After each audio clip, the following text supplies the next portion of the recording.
America is a great country. And America is a country that was founded on the premise of white supremacy and white superiority.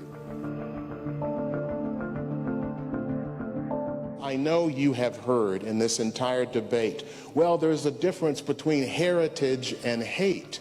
And there's a difference between Southern culture and slavery. And the monuments are celebrating heritage. They're celebrating culture. They're celebrating Southern pride. And people have understood these code words for a long time. So, I grew up in Memphis, Tennessee. And what greets me as a citizen of Tennessee when I go to my state capital in Nashville, where my grandparents lived? Nathan Bedford Forrest. Well, he made a fortune in Memphis as a slave trader, and he was the original Grand Wizard of the KKK. He led a Confederate massacre of black soldiers and white soldiers, American soldiers, during the Civil War. And this monument wasn't put up in 1865 or 1866 with people saying he's such a hero, we have to recognize him. This monument was built in 1970, 2 years after Martin Luther King was shot in the neck just down the road from Nashville, Tennessee. And we'll come to that timing as we go through this, because the timing of these monuments, I think, suggests something that's very important in terms of understanding what they're about. When were these monuments built? There were two spikes. Between the end of the 1800s and about 1921, what else was going on at the exact same time in America? The fact that this was normal, the fact that this was behavior that didn't really shock anybody, tells you something about how deeply white supremacy has been ingrained into American culture. 1921, the black community in Tulsa, Oklahoma was one of the most prosperous communities in America, and the whites there decided they weren't gonna have it. So they simply burned it to the ground. Almost 300 people killed. That's what was going on at the exact same time. Was this explosion of Confederate monuments, an explosion of thanks and praise for people who had done nothing other than fight to maintain white supremacy and slavery. When you think about when these monuments were built and what else was going on in America, it tells you something about the motivation. So how about that second, 1947 to 1968?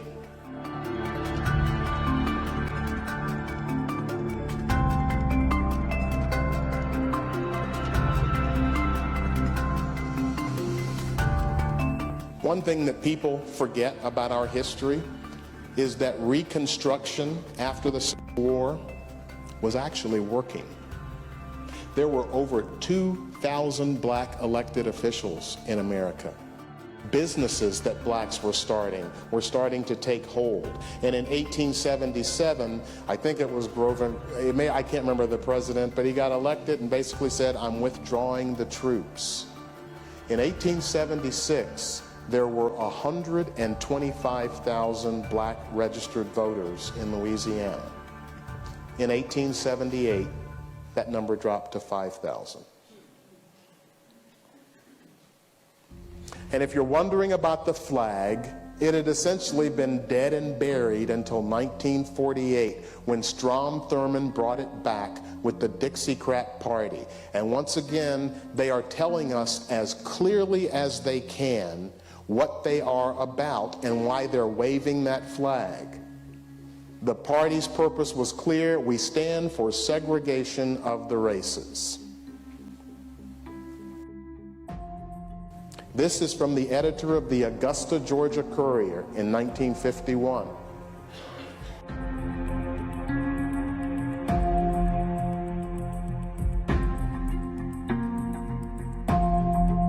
Folks, they are saying it as plainly as they can. And yet we are still having a debate in this country about what this stuff means. I am going through this to try and show you the events that were happening at the same time that this second explosion of monuments in the South to Confederate heroes was being built. And then this happened in '63. Segregation today, segregation tomorrow, segregation forever, and just a few weeks later, the Confederate flag was flying over the University of Alabama. And in September of 1963, these 4 girls got blown up in this church. This was the young girl that survived. These are the faces of people watching the bodies being taken out of the church. This is what was happening as the second explosion of Confederate monuments was happening in America. So some of these statues are coming down.